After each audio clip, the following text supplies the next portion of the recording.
میرے پاس کوئی اور شے ہوتی تو میں بچا کے نہ رکھتی، بیٹے دے کے نا حاضری لگوا کے تو واپس دروازے پہ لے گئی۔ تو حضرت سیدنا عبداللہ ابن عمر فرماتے ہیں بی بی بول رہی تھی تو میرا جذبہ جہاد بڑھ رہا تھا، اپنے بیٹوں کو کہنے لگی میں تمہیں حضور کے پاس چھوڑ کے جا رہی ہوں، جب تم میدان میں گرو گے تو میں تمہیں دیکھنے آؤں گی، دیکھنا تمہاری پشت پہ کوئی زخم نظر نہ آئے، جتنے تیر کھانے ہوئے سینے پہ کھانا، اتنے تلواروں کے نیزوں کے زخم برداشت کرنے ہوئے یہاں کھانا، پشت پہ زخم نظر نہ آئے۔ حضرت عبداللہ ابن عمر فرماتے ہو بی بی کی گفتگو میرا جذبہ جہاد بڑھا رہی تھی۔ ایک بی بی 3 سال کا 4 سال کا بیٹا لیے رو رہی ہے، احد کا دن ہے، سہیلیاں پوچھتی ہیں تو کیوں روتی ہے؟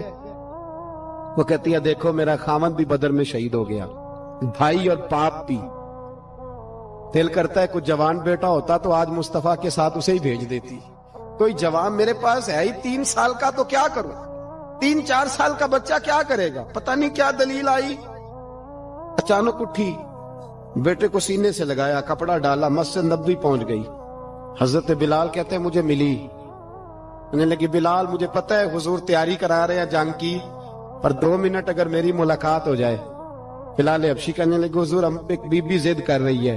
حضور باہر آئے، کہنے لگی حضور میں فلاں کی بیٹی، فلاں کی بہن، فلاں کی بیوہ ہوں، میں نے بدر میں 3 شہید دیے ہیں، اب میرے پاس یہ 3 سال کا لال ہی بچا ہے، بڑا فخر ہے میرا، لوگ مجھے شہید کی بیوہ، شہید کی بیٹی، شہید کی بہن کرتے، دل کرتا ہے شہید کی اماں بھی کہیں جاؤں تو میرا بیٹا لے لے۔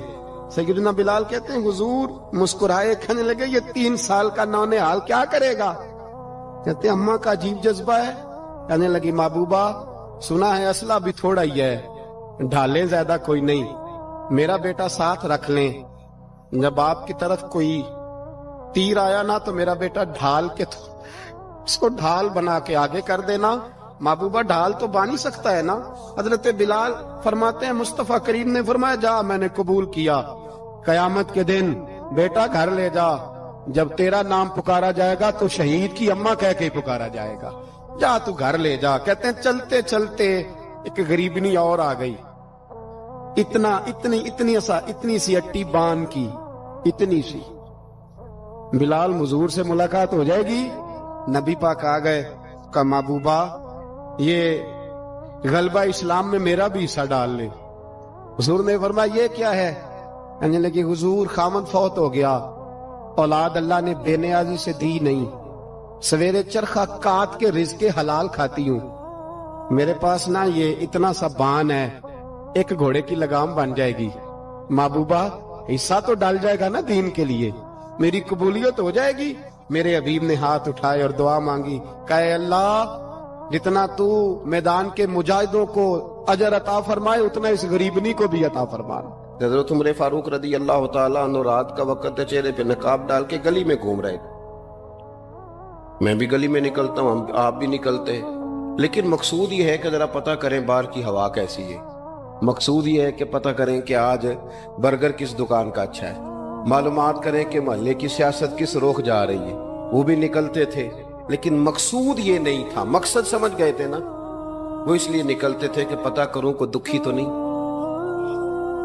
کوئی تکلیف میں تو نہیں، کوئی آزمائش میں تو نہیں۔ دیکھیں نا کام وہی ہے، میں بھی کرتا ہوں، آپ بھی کرتے ہیں، ساری دنیا کرتی، لیکن وہ ایکم احسن عملا، کردار کس کا ستھرا ہے، ذہن کس کا اونچا ہے، ذوق کس کا بڑا ہے۔ زندگی وہ بھی بتا گئے، ہم بھی گزار رہے ہیں، لیکن وہی کمزور باتیں اور وہی روایتی گفتگو اور وہی لب و لہجہ اور وہی دنیا داری کے مخصوص ہی ہماری گفتگو، فلاں کیا کر رہا ہے، کہاں پہنچ گیا، اگر پیسے کسی نے نہیں کمائے تو کہاں نکھٹو ہے تب نہیں کمائے، اور اگر زیادہ کما لیا تو کہنے لگے 1 نمبر طریقے سے تو نہیں کمائے جا سکتے، یہ کوئی غلط رستہ بڑی گفتگو ہے، بس نشستن گفتن برخاستن۔ تو اعلیٰ کام، اعلیٰ کردار ان لوگوں، حضرت عمر گزر رہے تھے تو غلام ساتھ تھا، ایک شخص کو دیکھا کہ مدینے کے باہر خیمہ لگایا ہوا ہے، بھئی خیریت ہے، یہاں خیمہ کو لگایا؟ کہنے لگا امیر المومنین سے ملنے آیا، رات ہو گئی تھی تو سوچا یہیں قیام کر لیتا ہوں، صبح ان سے ملوں گا۔ تو فرمایا اندر کسی کے درد سے کراہنے کی آواز آتی ہے، کہنے لگا میری بیوی ہے، اور بچے کی ولادت کا وقت آ گیا تکلیف میں. حضرت عمر دوڑے گھر گئے, اپنی اہلیہ سے کہنے لگے نیکی کمانے کا ارادہ ہے؟ اس نے کہا ہے. مقصد سمجھ گئے تھے نا وہ لوگ. بالکل ہے. فرمایا جو ضرورت کی چیزیں ولادت کے وقت ہوتی ہیں لے لے. کچھ گھی لے لیا, کچھ چنے لے لیے, کچھ ضرورت کی چیزیں لے لی, خاتون کو ساتھ لیا. یہ خاتون اول کی بات کر رہا ہوں میں خاتون اول کی بات کر رہا ہوں. حضرت فاروق اعظم رضی اللہ تعالیٰ عنہ امیر المومنین ہے. حضرت عمر نے اپنی اہلیہ کو ساتھ لیا. جہاں وہ شخص تھا وہاں آئے. اہلیہ نے حضرت عمر کے ذمہ کام لگایا, آگ جلا لیں, یہ تیل لے لیں, فلاں فلاں چیز گھی میں ڈال لیں, بنانی شروع کر دیں. فاروق اعظم نے ہاتھ کے اندر پکڑا ہوا برتن, چمچہ, ڈوئی بھی آخ لی دے, پنجابی ہے نا, تو وہ کام کر رہے ہیں, چلا رہے ہیں, آگ جلا رہے ہیں. خاتون اندر ڈیوٹی کر رہی. تو وہ شخص جو تھا نا جس کی بیوی تھی, وہ کہتا میں 2-3 دفعہ کا غلام ادھر آ, فلانی چیز بتا. میرے ذہن میں یہ تھا کہ امیر المومنین نے کو بندہ کھڑا کیا آنے جانے والے مسافروں کا خیال کرے. میرے ذہن 2-4 دفعہ میں نے اپنے لفظوں میں بات بھی کہہ دی, لیکن جب اندر میرے بچے کی ولادت ہوئی تو اندر سے میری بیوی بولی اور حضرت عمر کی اہلیہ بولی اور بول کے کہنے لگی امیر المومنین مبارک ہو, آپ کے دوست کو رب نے بیٹا دیا ہے. وہ شخص کہتے ہیں میں باہر کھڑا تھا, وجود تڑپ گیا, آنکھیں برس پڑی. کبھی نہیں رویا تھا پر کیفیت عجیب بن گئی. کوئی تقریر نہیں سنائی, کوئی اعلیٰ شعر نہیں انہوں نے پڑھا. میں نے جوں لے کر ان کے سر سے پاؤں تک دیکھا. میں نے کہا یہ وہی شخص ہے جس کا نام لے تو کیسر و کسرا کانپ جاتے ہیں, یہ وہی شخص ہے. میں نے جمعے میں کہا تھا کہ روب کپڑوں کا نہیں ہوتا, روب تو دیانتداری کا ہوتا ہے. ہاں بڑا مال کما کے لوگوں نے بنائی ہوتی ہے کار کوٹھی, تو بندے کھڑے ہو کے کہہ دیتے ہیں 2 نمبر طریقے سے آیا ہے. اور 13ویں-14ویں گریڈ کا ملازم ہو تو اس کے سامنے بہت بڑا افسر ڈر رہا ہوتا ہے یار بندہ دیانتدار ہے, یہ رشوت نہیں لیتا, سفارش نہیں مانتا, یہ میرٹ پہ کام کرتا ہے. تو روب تو آپ کی دیانتداری کا ہے, آپ کی سچائی کا ہے. اپنی زندگی میں جو لوگ مقصد سمجھ گئے, مقاصد پا گئے, کچھ کر گئے, ہم ذرا الجھ گئے ہیں. پہلے اتنا شاندار مکان بناتے ہیں, پھر مرنے کو کس کا دل چاہے. اتنی محنت کر کے جو ہے وہ کوٹھی بنائی ہے تو اب چھوڑ کے کون جائے. وہ تیار بیٹھے تھے. انہیں نبی کریم نے کہا تھا کن فی الدنیا کانک غریب نو عابر السبیل, تم نے مسافروں کی طرح رہنا ہے. او میرے بھائی, کبھی دیکھا ہے ایئرپورٹ پہ مسافر لڑتا ہو کہ میں نے یہ جگہ خریدنی ہے؟ اسے پتہ ہے کہ ابھی فلائٹ آنی ہے, میں نے تو چلے جانا ہے. ریلوے اسٹیشن پہ جو جگہ ہوتی ہے وہ خریدنے کے لیے لوگ رٹا نہیں ڈالتے, انہیں پتہ ہے پہلی ٹرین سے چلے جانا ہے. بس سٹاپ پہ جھگڑے نہیں ہوتے کہ یہ کرسی میری ہے, جانا جو ہے مٹی دیں تے مٹی رہنا ہی. ایویں کادی بلے بلے, اج مٹی دے اتے بندے آتے کل مٹی دے تھلے. اتنا زیادہ مقصد نہیں نا جب سمجھتے تو بے چین ہے, بے قرار.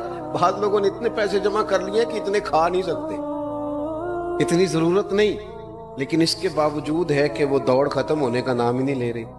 حضرت صدیق اکبر رضی اللہ تعالیٰ عنہ امیر المومنین ہے. بادشاہوں کے بڑے بات ہوتی ہے. ہمارے ملک میں ایسے بھی بادشاہ گزرے ہیں کہ جو سفر پہ جاتے تھے تو خانساں میں بھی لے جاتے تھے, باورچیوں کو بھی لے کے جاتے تھے کہ کھانا میری مرضی کا ہونا چاہیے. حضرت ابوبکر صدیق نے پانی مانگا,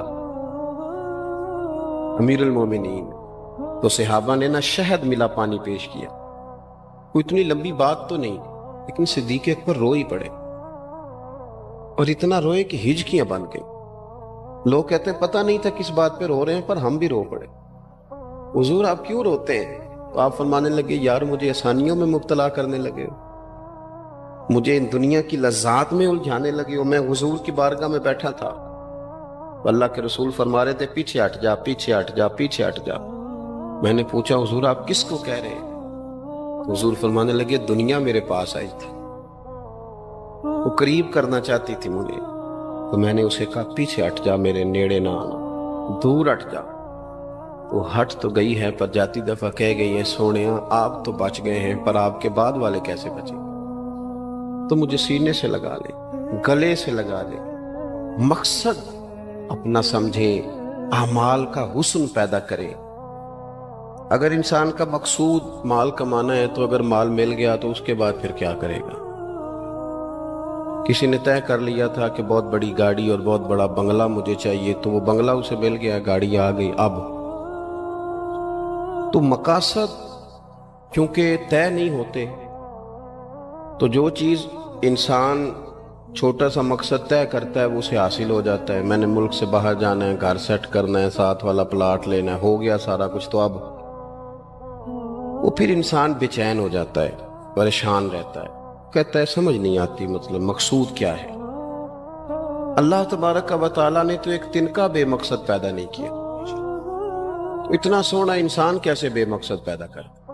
تو رب کریم نے ہمیں بتایا کہ مقصد تو تمہارا ہے، مقصد ہے الذی خلق الموت والحیات لیبلوکم ایکم احسن عملا۔ اس نے موت اور حیات اس لیے پیدا کی ہے تاکہ پتہ چلے تم میں اچھے عمل کون کرتا ہے، تم کس قدر زیادہ اپنے رب کی عبادت کرتے ہو، کس قدر زیادہ حسن اخلاق کا مظاہرہ کرتے ہو، کس قدر زیادہ لوگوں کی خدمت کرتے ہو، کس قدر زیادہ تم دین کی تبلیغ میں، اشاعت میں، ابلاغ میں، ترویج میں کردار ادا کرتے ہو۔ با مقصد تمہیں بنایا، با مقصد اچھا ترین عمل تم میں سے کون کرتا، اس لیے موت اور حیات پیدا کی تھی کہ تم نے ستھرے سے ستھرے اعمال، بہتر سے بہتر کردار، اعلیٰ سے اعلیٰ تمہارا انداز زندگی۔ دیکھیں ہم نے لوگوں کے ساتھ مل کے رہنا ہوتا ہے، بہت ساری چیزیں ایسی ہوتی ہیں کہ جو تکلیف کا سامان بنتی ہیں۔ اب انہی لوگوں کے ساتھ اللہ نے ہمیں مل کے رہنے کا حکم دیا، ان کے حقوق ادا کرنے کا حکم دیا، تو ساتھ ساتھ نہ درگزر کا بھی کہا، معافی کا بھی کہا۔ جب انسان معافی کر دینے والا ہو جاتا ہے، درگزر والا ہو جاتا ہے، تو پھر وہ بڑا ہو جاتا ہے، بڑے دل والا ہو جاتا ہے، بڑے حوصلے والا ہو جاتا ہے، بڑے ضرب والا ہو جاتا ہے، اس کی زندگی حسین ہوتی۔ تو یہاں آئے تھے کچھ کام کرنے، وہ جو ہم نے مقصود بنائے تھے نا، مطلب اچھے کپڑے، اچھی دنیا داری، اچھی گاڑی، اچھا موبائل سیٹ، وہ چونکہ مقصود نہیں تھا تو ان چیزوں کے حصول کے باوجود بھی لوگ پریشان ہیں۔ مقصود یہ تھا کہ بہترین عمل، سونا عمل، اعلیٰ ترین عمل میرے رسول پاک صلی اللہ علیہ وسلم کے غلاموں نے نا وہ عمل کر کے دکھایا۔ اعلیٰ ترین مزاج رکھتے تھے اور اعلیٰ ترین خدمت، یعنی لوگ ان کا کردار دیکھ کے نا، کردار اور عمل دیکھ کے، ہم تو لمبی تقریریں کرتے ہیں، باتیں کرتے ہیں، بڑا کچھ بتانا پڑتا ہے، لیکن وہ بس تھوڑا سا نا لوگ ان کے پاس اٹھتے بیٹھتے تھے، آتے جاتے تھے۔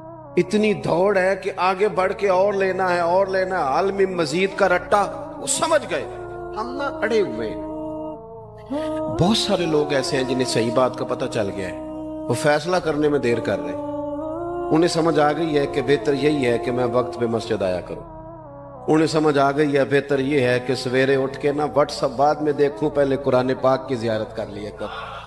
سمجھ انہیں ہے، سمجھ ہے کہ باتیں زیادہ کرنے سے بہتر ہے درود و سلام زیادہ پڑھا جائے، پتہ انہیں ہے، وہ فیصلہ ہی نہیں کر رہے، ارادہ نہیں بنا رہے، توجہ نہیں کر رہے۔ جب بہت زیادہ بندہ دنیا داری میں الجھ جاتا ہے نا، بہت زیادہ، آسانیاں تو بندے کو جینے نہیں دیتی۔ پہلے انسان کہتا ہے کہ موٹر سائیکل ہو جائے نا تو چلو سفر آسان ہوگا، پھر موٹر سائیکل کہتا ہے ٹائر 2 ہیں، 4 ٹائروں والی ہونا، چلو مہران ہی ہو جائے خیر ہے، لیکن مہران میں بیٹھتے ہی اسے خیال آتا ہے کہ اس کی تو سیٹیں تنگ ہیں، پھر اس سے بڑی گاڑی چاہیے۔ یہ روز دوڑ ہے، بانج فقیروں کسے نہیں ماریا، اے ہوئی چور اندر دا، یہ دوڑ ہے، یہ ختم۔ حضرت ابوبکر صدیق رضی اللہ تعالیٰ عنہ امیر تھے، ہمیں تو نا جی ایک سے ایک کھانا، اور آج یہ نہیں کھانا، آج میری مرضی کا کھانا، یہ میری مرضی کا، یہ میرے بچے کی مرضی کا، یہ فلانے کی مرضی کا، وہ خواہشات کا انبار، اور نفس بچے کی طرح ہوتا ہے، خواہش پوری کرو تو فوراً ہی دوسری بھی بتا دیتا ہے، دوسری پوری کرو تو تیسری کی بھی خبر دے دیتا ہے۔ ہم نا چونکہ الجھ جاتے ہیں، پھر وہ الجھاؤ ہمیں باہر نہیں نکلنے دیتا۔ اگر تھوڑا تھوڑا کر کے، میرا مطلب یہ ہے کہ زندہ رہنے کے لیے روٹی کھانی ہے نا، مثلا روٹی کا لطف کتنی دیر ہوتا ہے، جتنی دیر منہ میں چباتے ہیں، اس کے بعد ختم۔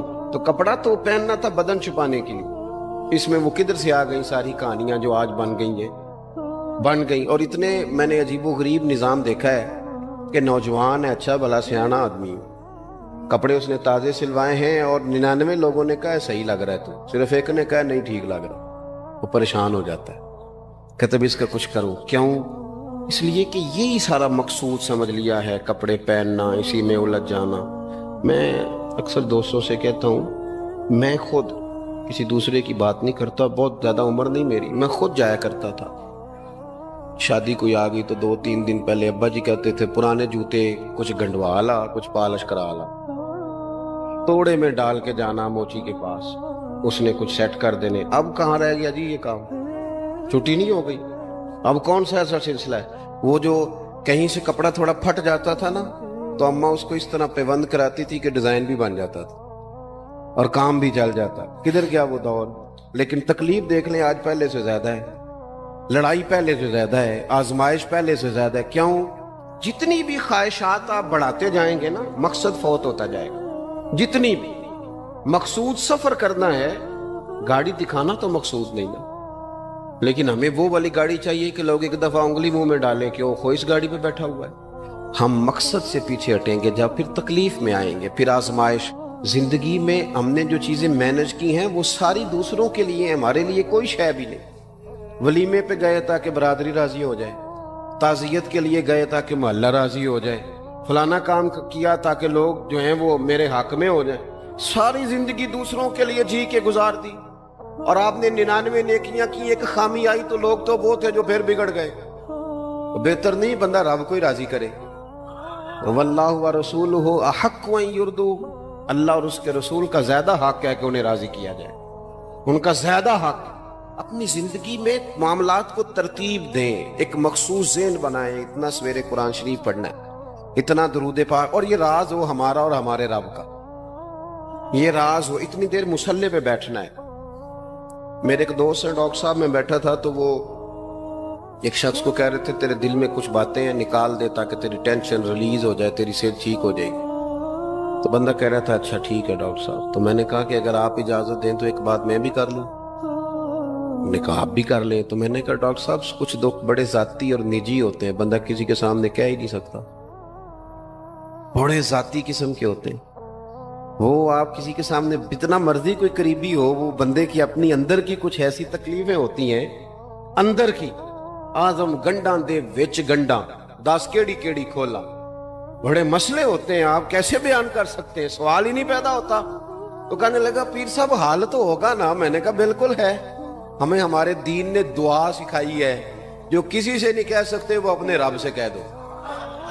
اللہ کے حضور عرض کر دو، کشکول طلب دراز کر کے کہہ دو مالک یہاں پریشان ہوں. وہ بڑا کریم ہے، عطا بھی کرے گا اور پردہ پوشی بھی فرمائے گا. اپنے اللہ کے ساتھ اپنا تعلق مضبوط کریں. اپنی زندگی میں حسن اعمال کا پیدا کریں، اعمال کا، کہانیوں کا نہیں، باتوں کا نہیں، تصویروں کا نہیں، نئی سے نئی پکچر کا نہیں، اعمال کا.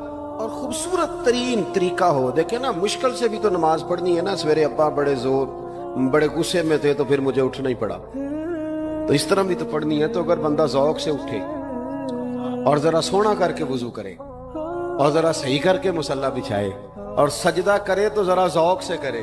مجھے سوز دے، مجھے ساز دے، مجھے نیم شب کا نیاز دے، دم سجدہ خود کو میں توڑ دوں، مجھے ایسا ذوق نماز دے. اس ذوق کے ساتھ آگے بڑھے. مقاصد جب بندہ سمجھ جاتا ہے نا، مقاصد، پھر اس کے لیے آسانی ہوتی ہے. میں نے عرض کیا تھا زیادہ باتیں نہیں کرنی، مقصود تو ایک پیغام دینا ہے. اب ہم نے جانے والوں کے لیے کیا کرنا ہے؟ ایک تو یہ کہ اپنا مقصد ٹھیک کرنا ہے کہ جو رخصت ہو گئے، اپنے بزرگوں کو نا یاد رکھیں. اصل کام ہے ان کو کھول کے بتائیے. سال کے بعد ختم، بڑی اچھی بات ہے. سسماہی، ششماہی، سیماہی سب ٹھیک ہے، ان کو یاد رکھیں. حضور نہ یاد رکھتے تھے، اپنی والدہ کا ذکر کرتے، اپنے والد کی بات کرتے، اپنے دادا کا ذکر کرتے. اپنے جانے سیدہ خدیجہ الکبریٰ رضی اللہ تعالیٰ عنہ وصال کر گئیں تو حضرت عائشہ کہتی ہیں حضور اکثر گھر میں ان کا ذکر کرتے. اپنے بزرگوں کو یاد رکھیں، ان کا ذکر کریں. ان کو نا والد کے لیے نا والد ہونا شرط ہے، پی ایچ ڈی ہونا شرط نہیں. والد کے لیے والد ہونا شرط ہے، مفتی ہونا شرط. والد ان پڑھ بھی ہو تو بچے کو سمجھانے کا سلیقہ سے اللہ اسے عطا کاری دیتا ہے. ماں بالکل ان پڑھ بھی ہو تو بچوں کو سمجھانے کا طریقہ اللہ اسے ان سے سیکھے. میرے والدہ اور والدہ دونوں اپنا نام نہیں لکھ سکتے تھے، تو میں اپنے دوستوں سے کہتا ہوں مجھے کبھی موقع ملے تو میں کئی جلدوں میں کتاب لکھ سکتا ہوں اپنے ماں باپ. اس لیے کہ وہ جو ہمیں سکھا گئے، جو بتا گئے، وہ انہی کا خاصہ تھا. تو اپنے ایک تو جانے والوں کو یاد رکھیں، دوسرا ان کے لیے دعا کریں تو درد سے کریں، سونی کر کے کریں، صحیح کر کے کریں، اکیلے بیٹھ کے کریں. دعا کا سب سے زیادہ تعلق آپ کے دل کی آواز کے ساتھ ہوتا ہے. اور جس طرز میں حضور نے ہمیں حدیث سکھائی ہے نا، اس رنگ میں کبھی آپ حدیث کو سیکھیں، سمجھے نا. حضور فرماتے ہیں جس طرح دریا میں ڈوبنے والا سہارا تلاش کرتا، دریا میں اسے کتنی کو جلدی ہوتی ہے، غوطے لگ رہے ہوتے ہیں. وہ اس طرح کا نہیں ہوتا کہ میں عصر کی نماز کے بعد پھر آؤں گا تجھے نکالنے، اس طرح تو نہیں نہ ہوتا. دریا میں ڈوبنے والا اس طرح کشتی سہارا تلاش کرتا ہے، حضور فرماتے ہیں اس طرح قبر میں جانے والا دعاؤں کا انتظار کرتا ہے. آپ نے دیر کر دی دعا مانگنے میں، ختم دلانے میں دیر کر دی.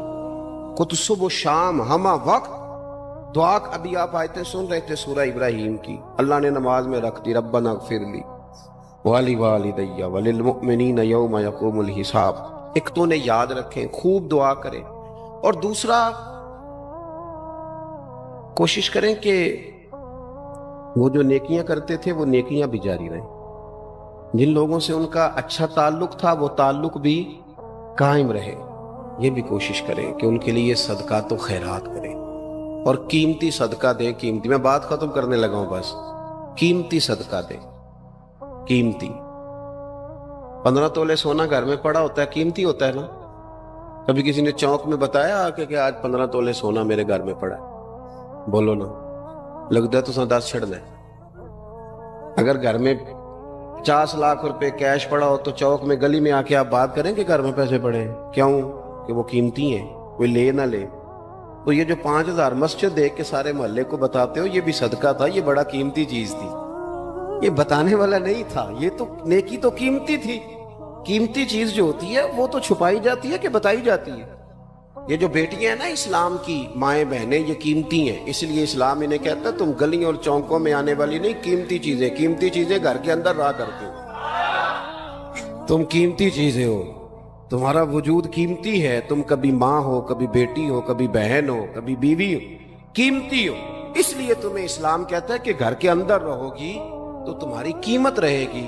کچھ چیزیں ایسی ہیں جو چوکوں میں گلیوں میں پھیل جائیں تو ان کی قیمت نہیں رہتی. اس لیے تمہیں کہا جاتا ہے کہ گھر میں رہو. یہ جو تمہیں چوکوں میں لاتے ہیں یہ تمہیں بے وقت کرنا چاہتے ہیں، بے قیمت کرنا چاہتے ہیں.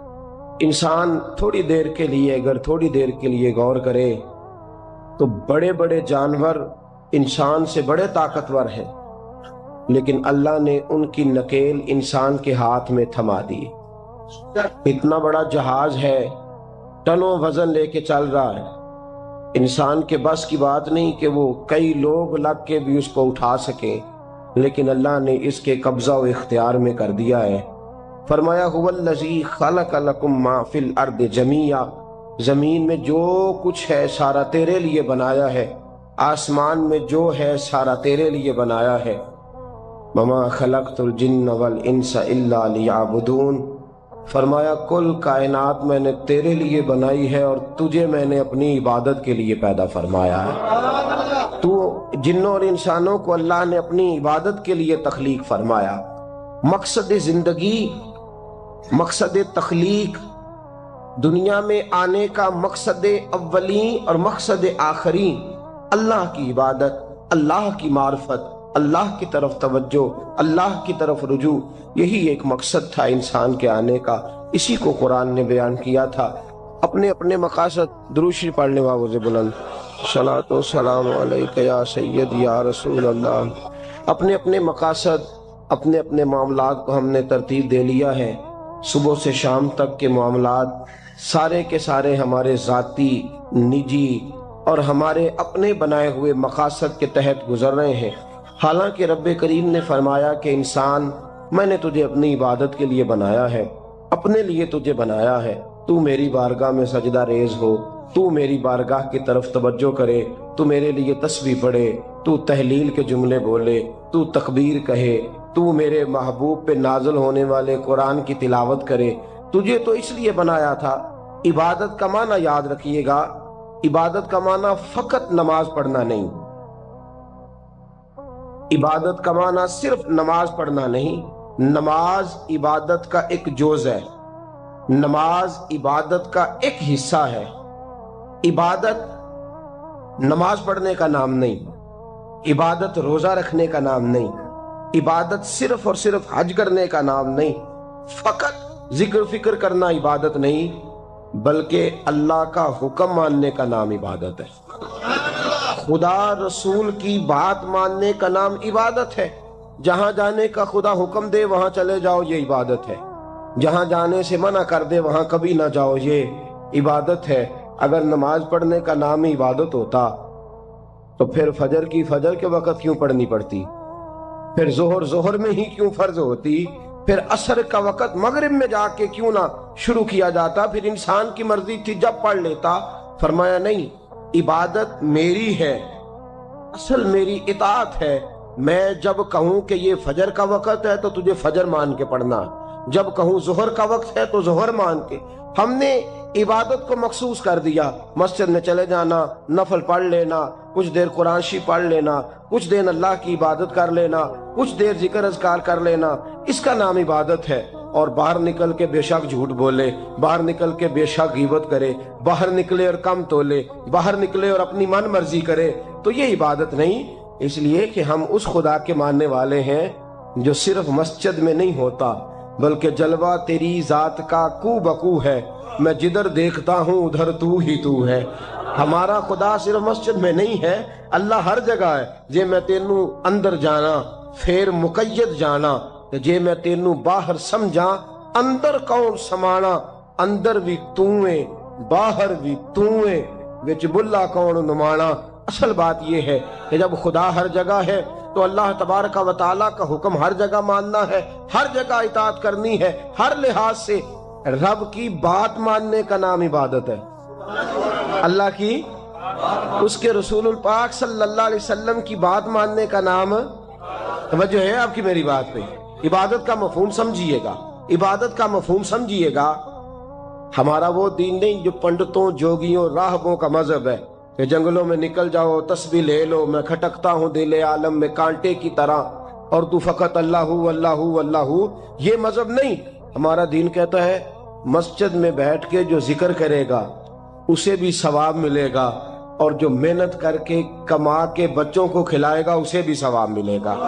ہمارا دین یہ کہتا ہے جو مسجد میں بیٹھ کے قرآن پڑھے گا اسے بھی ثواب ملے گا، اور جو گلی میں پڑا ہوا کانٹا اٹھا دے گا اسے بھی اللہ اجر عطا فرمائے گا۔ اللہ کا حکم ماننا، اللہ کا حکم ماننے کا نام عبادت۔ محمود غزنوی کے پاس ہیرا ہے، محمود غزنوی کے بڑے غلام تھے تو ایک بڑا پیارا تھا اسے، آپ جانتے ہیں اس کا نام کیا تھا؟ ایاز محمود غزنوی کو بڑا تو حسد شروع ہو جاتا ہے ہر جگہ، اللہ ماشاءاللہ۔ لوگ کہنے لگے بادشاہ ہر وقت اسی کو پیار کرتا رہتا ہے، ہر وقت اسی کی طرف توجہ کرتا رہتا ہے۔ بادشاہ نے ایک دن آزمانا چاہا، اتنا ہیرا تھا، موٹا ہیرا بادشاہ کے پاس۔ بادشاہ نے ایک وزیر صاحب کو بلایا، کہا یہ اینٹ پکڑو، ہیرے پہ مارو، اسے توڑ دو۔ کہنے لگا بادشاہ بات تیری ٹھیک ہے پر بڑا قیمتی ہیرا ہے، کیوں تڑوا رہے ہیں آپ؟ مال خزانہ میں رکھ دیں، کام آئے گا، کسی نہ کسی جگہ پہ استعمال ہو جائے گا، آپ کیوں اس کو تڑوانے کی ضد کر رہے ہیں؟ بادشاہ سلامت نے کہا اچھا تم نے ٹھیک مشورہ دیا، میں ہی جذبات میں آ گیا تھا۔ ایک دوسرے آدمی کو بلایا، اس کو کہا یہ ہیرا توڑنا ہے۔ اس نے کہا بادشاہ مجھے لگتا ہے پوری دنیا میں اتنا موٹا ہیرا تیرے پاس ہے، کسی اور کے پاس نہیں ہوگا۔ یہ توڑنے کی چیز نہیں، تجوری میں سنبھالنے کی چیز ہے، اسے سنبھال کے رکھ۔ تیسرے کو بلایا، چوتھے کو بلایا، جس کو بھی بلاتا رہا وہ بادشاہ کو سمجھاتا رہا، جس کو بلایا بادشاہ کو سمجھایا۔ ایاز کی باری آئی، کہا ایاز ادھر آ۔ توجہ ہے آپ کی؟ ایاز ادھر آ، یہ ہیرا تو توڑ دے۔ اس نے اینٹ پکڑی، زور سے ماری، ہیرا توڑ دیا۔ بادشاہ کہنے لگا بڑا بیوقوف ہے بھئی تو، یہ سارے میرے خیر خواہ تھے، مجھے سمجھاتے رہے اور تو نے خیال ہی نہیں کیا، میں بیوقوف تھا تو بھی ساتھ ہو گیا، توڑ ہی دیا۔ کہنے لگا بادشاہ غلطی ہو گئی، مجھ سے غلطی ہو گئی، مجھے نہیں توڑنا چاہیے۔ اس نے کہا اچھا چل چھوڑ، ایک بات بتا، تیرے سامنے جو سب مجھے مشورے دے رہے تھے تو نے کیوں نہیں دیا؟ میں نے تجھے کہا توڑ دے۔ کیا لفظ ایاز نے کہے، کمال کر دی۔ کہنے لگا بادشاہ میرے دل میں خیال آیا ہیرا ٹوٹتا ہے تو ٹوٹ جائے، میرے بادشاہ کا حکم نہیں ٹوٹنا چاہیے، یہ ٹوٹتا ہے تو ٹوٹ جائے، یہ کرچی کرچی ہوتا ہے تو ہو جائے، خزانہ خالی ہوتا ہے تو ہو جائے، لیکن میرے مالک کا حکم نہیں ٹوٹنا چاہیے۔ بادشاہ میں ہر چیز توڑ دوں گا پر میں تیرا حکم نہیں توڑ سکتا۔ بس دوستو یہی عبادت ہے، بلا مثال و بلا تشبیہ بات سمجھیے گا۔ جس نے خدا کا حکم توڑ دیا اس نے عبادت نہیں کی، اور جس نے خدا کا حکم اچھا آؤ نماز کے لیے، دکان کا وقت ہے، گاہک بھی زیادہ آ گئے ہیں، رش پڑ گیا ہے، اب تھوڑا وقت مشکل ہو جائے گا، ذرا تھوڑی دیر میں پڑھ لوں گا۔ ہیرا ٹوٹتا ہے تو ٹوٹ جائے، گاہک آنے کا سلسلہ ٹوٹتا ہے تو ٹوٹ جائے، روزی آنے کا سلسلہ ٹوٹتا ہے تو ٹوٹ جائے، مسلمانوں خدا کا حکم نہیں ٹوٹنا چاہیے، رسول اللہ کا فرمان نہیں ٹوٹنا چاہیے۔ میرے رسول پاک صلی اللہ تعالی علیہ وسلم کا اقبال نے کیا کہا؟ کہنے لگا اے طائر لاہوتی، اس رزق سے موت اچھی جس رزق سے آتی ہو پرواز میں کوتاہی۔ کہا خدا کا حکم نہ توڑ بیٹھنا، اور عبادت بھی جس کو اللہ کہہ دے وہ عبادت ہے۔ ایک بندہ زوال کے وقت نماز پڑھنے کھڑا ہو جائے تو ہو جائے گی، کیوں؟ نماز نہیں پڑھ رہا؟ اچھا میں آپ کو روایت سناتا ہوں، شیر خدا مولا کائنات حضرت علی المرتضی رضی اللہ تعالیٰ عنہ فرماتے رسول پاک صلی اللہ علیہ وسلم نے ہمیں منع فرمایا یا جب عید الفطر کا دن ہو یا عید الاضحیٰ کا دن ہو تو تم نے کیا کرنا ہے؟ فجر کی نماز پڑھنی ہے، اس کے بعد اشراق چاشت نہیں پڑھنی، فجر سے لے کر عید کی نماز تک درمیان میں کوئی نماز نہ پڑھنا۔ جب عید کی نماز ہو چکے پھر تمہیں اجازت ہے جتنے مرضی نفل پڑھو، لیکن فجر سے لے کر عید تک تم کوئی اور نماز نفل درمیان میں نہ پڑھنا۔ حضرت علی المرتضی شیر خدا کا زمانہ ہے، عید کا اعلان ہو گیا، عیدگاہ میں لوگ کٹھے ہو رہے ہیں، ایک شخص دوڑا آیا، اس نے آ کے نماز کی نیت باندھ لی۔ توجہ ہے آپ کی؟ میں نے کہا عبادت ہے خدا کا حکم ماننے کا نام۔ حضرت علی رضی اللہ تعالیٰ عنہ نے نماز کے بعد اس شخص کو بلایا، فرمایا ادھر آ، تجھے نہیں پتا کہ جب تک عید کی نماز نہیں ہوتی کوئی اور نفل نہیں پڑھیں گے؟ کہنے لگا جی میں نے نماز ہی پڑھی ہے، کوئی جرم کیا ہے؟ کوئی نماز پڑھی ہے نا، میں نے سجدہ کیا ہے، کوئی جرم ہے؟ حضرت علی نے تلوار نکال لی، فرمایا جو مصطفیٰ کی سنت توڑ کے نفل بھی پڑھے گا میں اس کا بھی سر قلم کر دوں گا، جو رسول پاک کے حکم کے خلاف عبادت بھی کرے گا اس کو بھی قتل کر دیا جائے گا۔ توبہ کر۔ یاد رکھیے گا عبادت خدا رسول کی بات ماننے کا نام ہے۔ آپ سویرے 8 بجے اٹھ کے کھڑے ہو جائیں کہ میں نے تو فجر پڑھنی ہے، فجر کا وقت 8 بجے نہیں ہوتا، وہ گزر گئی 4 بجے، 4:15 بجے ہو چکا۔ ایک شخص شام 7 بجے کھڑا ہو جائے کہے جی میں تو ظہر کی نماز 7 بجے پڑھا کروں گا، یہ کیسے ممکن ہے؟ اس کا وقت تو 2 بجے کے راؤنڈ اباؤٹ ہے، تجھے اسی وقت ادا کرنی۔ یاد رکھیے گا عزیز ساتھیو، عبادت اللہ کا حکم ماننے کا نام ہے، لیکن عبادت کی بہت بڑی جو ایک رکن ہے، عبادت کا بہت بڑا جو ایک جز ہے وہ نماز پڑھنا، بہت بڑا جز۔ حضرت محمد بن ابی بکر حضرت صدیق اکبر کے صاحبزادے رضی اللہ تعالیٰ عنہ کیا فرماتے ہیں مسلمانوں بڑے نصیبوں والے ہو، بڑے نصیبوں والے ہو، تمہیں تو اللہ کی بارگاہ میں جانے کے لیے اجازت ہی نہیں لینی پڑتی، اللہ نے تمہارے لیے دروازہ ہی کھول دیا ہے، جب دل کیا وضو کیا نماز کی نیت باندھی اللہ کے دروازے کھل گئے، اور بغیر کسی ترجمان کے تم نے اپنے رب سے بات کرنی شروع کر دی۔ عبادت ایسی نعمت ہے، اللہ کی بارگاہ میں کھڑے ہونا، سجدہ کرنا اتنی بڑی فضیلت کی بات ہے۔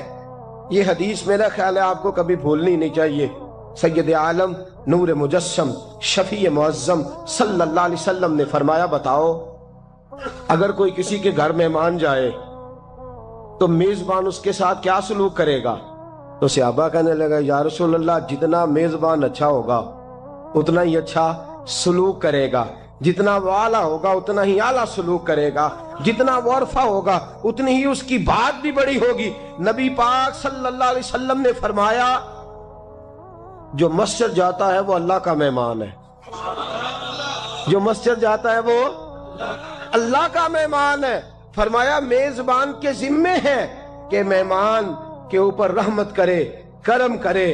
فرمایا جب تو مسجد جاتا ہے تو خدا بھی رحمتوں کے دروازے کھول دیتا ہے، اللہ تیرے لیے فضل کے دروازے کھول دیتا ہے۔ نبی پاک صلی اللہ تعالی علیہ وسلم نے فرمایا جب تو اپنے گھر سے مسجد جانے کے لیے ابھی نکلتا ہے، ابھی تو گیا نہیں، ابھی تو نکلا ہے، فرمایا تو نے سیدھا پیر اٹھایا ہے تو تیرا ایک درجہ بلند ہو گیا ہے، تو نے الٹا قدم اٹھایا ہے تو تیرا ایک گناہ معاف ہو گیا ہے، پھر تو نے سیدھا قدم اٹھایا ہے تو تیرا ایک درجہ بلند ہو گیا۔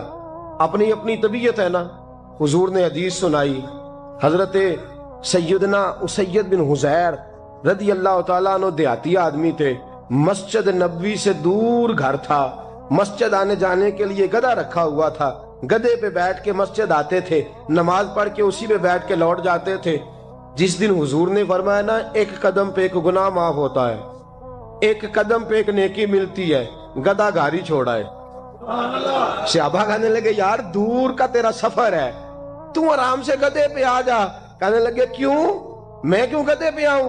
میں تو روز پیدل آؤں گا، تم سب کے تھوڑے تھوڑے گناہ معاف ہوں گے، تھوڑے تھوڑے درجے بلند ہوں گے۔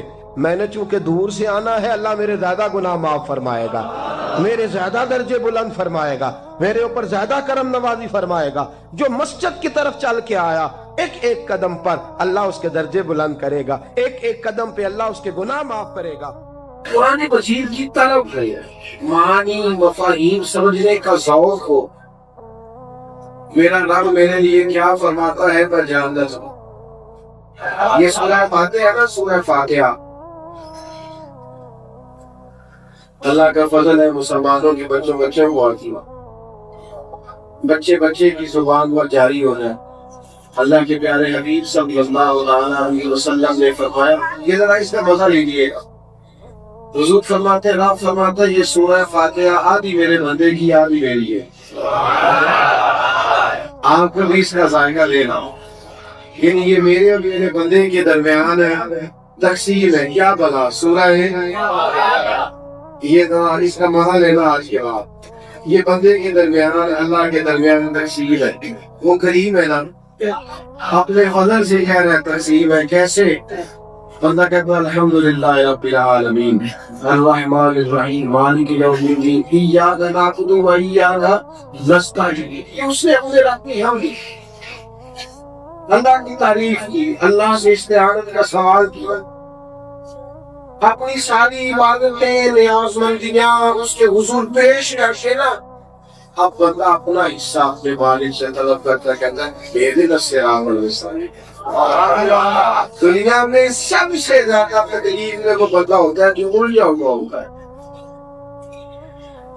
اب میں ساری باتیں کیسے آپ کو سمجھاؤں گا؟ تو بھائی ساری بندے کے پاس میں اس کے موجود ہو، قد بڑا اونچا ہو، رنگ بڑا پیارا ہو، لیکن اگر اس کے پشت پر کرتے پہ لکھا ہو کسی کو ملے تو فلان ڈریس میں پہنچا، شعور ہی نہ ہو، اس کے پاس ذہنی استعمال بھی نہ ہو، اور اس کے بعد کروڑوں روپیہ پہ ہو تو کس کا ہوگا؟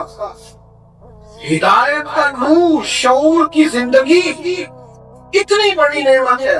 میں نے تھوڑی سی دنیا دیکھی ہے کہ ایسی آدمی ہے دنیاوی طور اور کئی ممالک میں بزنس کرتا ہے اور اس کی کمپنی کئی ملکوں میں جانی جاتی ہے، لیکن ہدایت کا رستہ اس طرح آتا ہے کہ جب وہ اپنی کل کی تسکین کے لیے پیاس بجھانے کے لیے کھڑا ہوتا ہے تو بت کے سامنے کھڑا ہوتا ہے، تو دنیاوی طور پر ظاہر نہیں بھی اشری ہے، اور اس کے پاس ڈھیر سارے مانا اسباب ہے. اور میرے یاروں دیکھو تو شیطان اتنی بڑی نعمت ہے کہ تم پیدا ہی عثمان کی گود میں ہوا جس نے کہا کو اشہد ان لا الہ الا اللہ. اب جب تو سورہ فاتحہ یہ دنیا کو دیکھ کر کے لوگ کتنے گمراہ ہیں، مالدار ہونے کے باوجود، ڈگریوں کے باوجود، اب جب تو اللہ سے کہتا ہے نا اہدنا الصراط یا اللہ سیدھے راستے پہ چلا، پھر ہدایت یہ قدر ہوتی ہے. اور پھر کئی لوگ ایسے تھے جو چلے سیدھے راستے پر، آئیوں کے جناب عیسیٰ، لیکن معاذ اللہ کیا حشر کیا ہے سانیوں نے ان کی تعلیمات، عقیدے کیسے کیسے کر دیے. معاذ اللہ سبحان معاذ اللہ تدلے کو فکو کو نہ باشا. جناب عیسیٰ کو اللہ کا بیٹا کہنا گمراہ ہو. یہودیوں نے کیا کیا؟ حضرت عزیر کو اللہ کا بیٹا کہہ دیا. معاذ ہدایت آئی تھی پر قائم نہ رہ سکے. یا اللہ ہدایت دے اور صراط الذین انعمت علیہم، کون والی لینا جن پر تو انعام فرمائے، غیر المغضوب علیہم ولا الضالین، ان کے راستے سے بچانا جن پر تیرا غضب ہوا، جو گمراہ ہوئے، جو راہ سے بھٹک گئے. اللہ فرماتے ہیں میری اور میرے بندے کے درمیان یہ سورت جو ہے یہ تقسیم آئی. اگر آپ کا قرآن مجید کے ساتھ ہو جائے لگاؤ، اگر ہو جائے اسے سیکھنے سے پڑھا تو آپ یقین کریں جتنی لذت انسان کی روح کو قرآن مجید پڑھ کے نصیب ہوتی ہے، جتنی قرآن مجید پڑھ کے نصیب ہوتی ہے. ایک بہت پریشان دوست میرے پاس آئے اور سمجھدار ہیں، مالدار ہیں، بڑے لکھے ہیں اور معاملات دنیا میں سمجھتے ہیں، تو وہ آگے کہتے ہیں ایک کنجی کھولتا ہوں تو دوسری میرے لیے اور پریشانی والی بات جاتا ہے. ساری زندگی یوں ہی گزر گئی ہے، ایک مسئلہ حل کیا دوسرا تیار رہا ہے. زندگی جبر مسلسل کی طرح کاٹی ہے. بڑی تکلیف میں ہوتی مجھے رمش آپ بتائے میں کیا پڑھوں.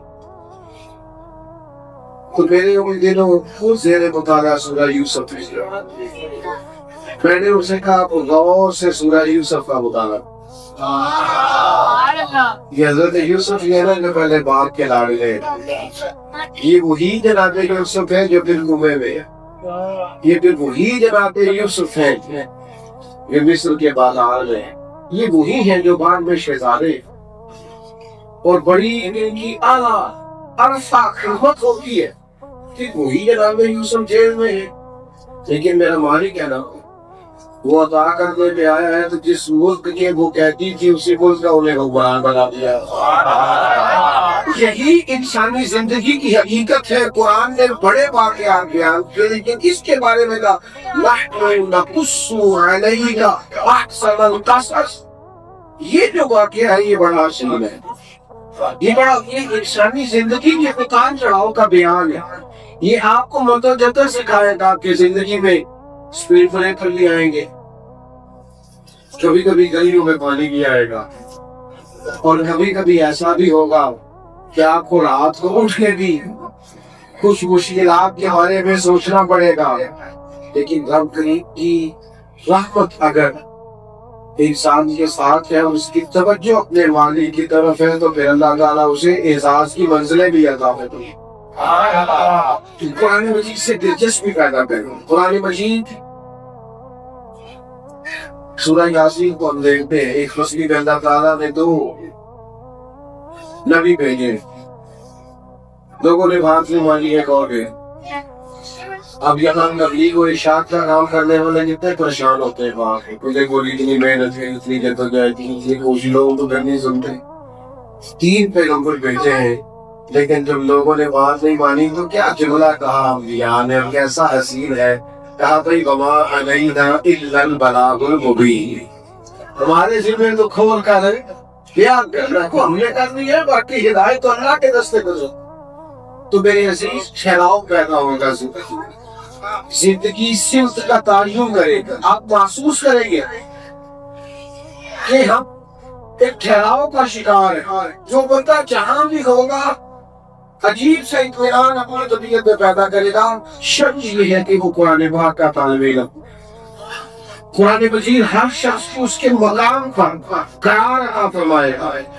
آج میں نے تلاوت کی تھی، اس پر آتا ہوں اور اپنی بات کو سمیٹتا ہوں. ہمارے ہاتھوں میں اسلام کی جو سب سے بڑی صداقت موجود ہے وہ قرآن مجید، اور ہمارے پاس اس وقت نبی کریم علیہ السلام کا جو سب سے بڑا معجزہ ہمارے ہاتھوں میں موجود ہے وہ بھی قرآن مجید ہے. عرب کے لوگ کہتے تھے آپ اپنے پاس سے آیات بنا چلا. چیلنج دیا قرآن کا، وَإِن كُنتُمْ فِي رَيْبٍ مِّمَّا نَزَّلْنَا عَلَىٰ عَبْدِنَا فَأْتُوا بِسُورَةٍ مِّن مِّثْلِهِ وَادْعُوا شُهَدَاءَكُم مِّن دُونِ اللَّهِ إِن كُنتُمْ صَادِقِينَ. اگر تمہیں اس میں کوئی شک ہے جو ہم نے اپنے بندہ خاص پہ نازل کیا ہے تو اس جیسی ایک آیت تو بنا کے لاؤ. اور ایک بندے کا چیلنج نہیں، سارے کافر اکٹھے ہو گئے، سب اپنے حمایتیوں کو ایک جگہ. لمبی بات نہیں، صرف ایک آیت پوری سمجھ آئی یادوں میں خاص. نوجوانوں سنو، اتنی بڑی دلیل، کیا وہ شعر و ادب سے واقف نہیں تھے؟ کیا اس وقت جو لوگ عرب کے مسئلے والے تھے وہ الفاظ کے غم و درد سے، حروف کے توڑنے اور جوڑنے سے آگاہ نہیں تھے؟ وہ تو دوسروں کو عجمی کہتے تھے، فصاحت و بلاغت کا دعویٰ تھا بہت بڑا. لیکن قرآن مجید کے مقابلے کی ایک آیت آ سکے. بڑی خوبصورت بات لکھی ہے یہاں کی محمد مفتی احمد یار صاحب رحمۃ اللہ علیہ، بڑی کمال. مفتی صاحب رحمۃ اللہ علیہ فرماتے ہیں بندہ جتنی مرضی بڑی چیز بنا لے وہ نہیں بنا سکتا جو آپ نے بنایا. اللہ کی دی ہوئی عقل سے بندے جو مرضی بنا لے وہ نہیں بنا سکتے. جو ٹرین بڑی ہوتی ہے کہ چھوٹی؟ ٹرین ہی بڑی ہوتی ہے. یہ بھی آپ کو بتانا پڑے.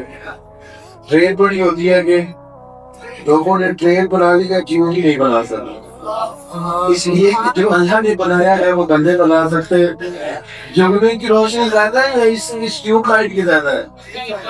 ٹیوب لائٹ بندوں نے بنا لیا، جگنوں کوئی نہیں بنا. اس لیے کہ جو رب کی تخلیق ہے بندے اس کا مقابلہ کر سکتے اور یہ اس کا مقابلہ کر سکتے وہ اللہ کی شان. تو فرمایا تم ایک آیت لاؤ، لیکن وہ لا سکے یا وہ نہیں لا سکے. خود ہی تو قرآن میں کہہ دیا فَإِن لَمْ تَفْعَلُوا، اگر نہ لا سکے وَلَن تَفْعَلُوا، اور ہرگز لا بھی نہیں سکے. تم لا سکتے بھی چلو ساتھ سے اس کا انجن آدمی اور پتھر ہے، کافروں کے لیے بنائی گئی ہے. تم نہیں مقابلہ کر سکتے قرآن مجید کا. آپ رات کے پڑے دنیا میں علیم کون بنا کرتا ہے؟ سچ بھی پڑے. لیکن ہم غیر نصابی سرگرمیاں بھی کرتے ہیں 100% 10. پورا ڈپلوما کرنے کے بعد فوراً نوکری مل جاتی ہے، کہتے چل پریکٹیکل کاٹوں نے. پھر جب جاب کے لیے آپ لیٹر دیں گے تو 2-4-5 لوگوں کی سی وی دیں گے نا، بلکہ 2 والا لیٹر کہتے ہیں جس کا ایکسپیرینس لیٹر ذرا بڑا ہو، تجربہ ذرا زیادہ ہو. تو بھئی آپ جتنا نصاب پڑھتے ہیں اس کے بعد بھی آپ کو پڑھنے کی ضرورت ہے، تجربے کی ضرورت ہے. میری بات کو سمجھیے گا. آپ 5 کتابیں بھی لگائے پہلی کلاس سے لے کر 10ویں تک، 50 کتابیں پڑھ لی ہے تو ایک قرآن مجید کیوں نہیں پڑھ سکے؟ اس کے مفاہیم پر غور کیوں نہیں کیا؟ آپ توجہ کریں، آپ غور فرمائیں، سے پڑھیں. کنزل ایمان شریف رکھیں گھر میں، آپ آیات کو دیکھیں، اس بات کی سمجھ نہیں آتی یاد ہے اس کے حساب سے سوچیں کہ اپنے علاقے میں دیوالی کا جانا جہاں سے ہم لوگ وابستہ ہیں وہاں سے اس کی تفصیلات میں صرف تھوڑی مہربانی کریں. پہلے بھی میں نے کہا تھا، پھر کہتا ہوں ہمارے دیسی لوگ بڑے عجیب بہانے کرتے ہیں. بات میری طرح کے کہتے ہیں عمر زیادہ ہو گئی ہے، زبان موٹی ہو گئی ہے، آپ کہاں سیکھیں گے؟ تو میں کہتا ہوں موبائل تو سب نے سیکھ لی ہے. کسی نے نہیں کہا جناب میں واٹس ایپ کیسے کروں گا، ہاتھ ہو گئی ہے. آپ ذرا مجھ سے ہوئیے گا، میں چونکہ کیمروں سے بڑا تانگا رکھتا ہوں، ہر جگہ یہ سواری رہتے ہیں اور جہاں نہیں بھی بننا چاہیے وہاں بھی چھوٹے بچوں سے لے کر ضعیفوں پر بزرگوں تک سب کو فوٹو اپلوڈ کرنی آ رہی ہے نا، سب کو لائکس کمنٹس دیکھنے آ گئے نا میرے بھائی. تو جتنی جدید ٹیکنالوجی آتی ہے ہم ساری استعمال کر لیتے ہیں، ہمیں سمجھ آ جاتی ہے. گھر میں جتنی چیزیں نہیں آئی ہیں وقت کے لحاظ سے وہ ساری لوگوں نے استعمال کرنے سیکھی. تھوڑا سا نا جو جہاں سے بات شروع کی تھی وہیں آتا ہوں، طلب پیدا کرے. طلب جس چیز کی طلب پیدا ہو جاتی ہے نا، تیری تلاش میں پھرا میں جنگل پہاڑ اور مشت.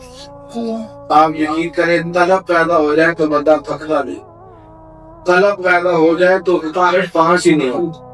کبھی طلب پیدا ہو جائے نا تو حضرت عبداللہ ابن عباس فرماتے ہیں جس رات نہ پڑھوں قرآن مجھے کہتے ہیں آج تمہیں پڑھی نہیں، پھر تو جناب دل لگ جاتا ہے، پھر تو طبیعت مائل ہو جاتی ہے. پھر تو وہ فرماتے ہیں کہ میرے اونٹ کی لگین بھی گم ہو جائے تو میں قرآن مجید سے پیچھا.